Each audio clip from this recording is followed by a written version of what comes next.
తెలంగాణ ప్రభుత్వం పెండింగ్ లో ఉన్న 5,000 కోట్ల రూపాయల ఫీజు బకాయిలను వెంటనే విడుదల చేయాలని మాజీ ఎంపీ ఆర్ కృష్ణయ్య డిమాండ్ చేశారు. ప్రభుత్వం స్పందించకపోతే ఈ నెల 16న కాలేజ్ విద్యార్థులు తరగతులు బహిష్కరించి రెవెన్యూ కార్యాలయాలు ముట్టడిస్తారని ఆయన హెచ్చరించారు.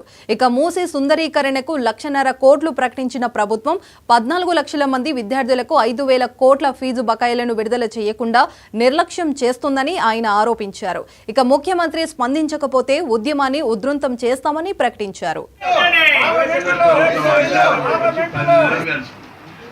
10 నెలల కాలంలో 14 లక్షల మంది విద్యార్థుల యొక్క స్కాలర్షిప్ రావడం లేదు, ఫీజు రియంబర్స్మెంట్ కూడా ఇవ్వడం లేదు. అక్కడ 1,000 కోట్ల బకాయిలను ఉన్నటువంటి కాంట్రాక్టర్లకు ఎంబడెంబడే పైసలు ఇచ్చారు, పాస్ అవుతున్నాయి.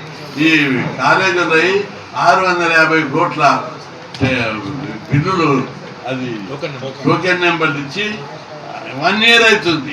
1 ఇయర్ నుంచి బిల్లు టోకెన్ నెంబర్లకు పాస్ అయ్యారా మీరు? మేము తమాషాగా ఉన్నారా? ఆఖరికి సచివాలయం మీద ఎగబడి రాలేదు. వెనకడికి నేను ఇట్లే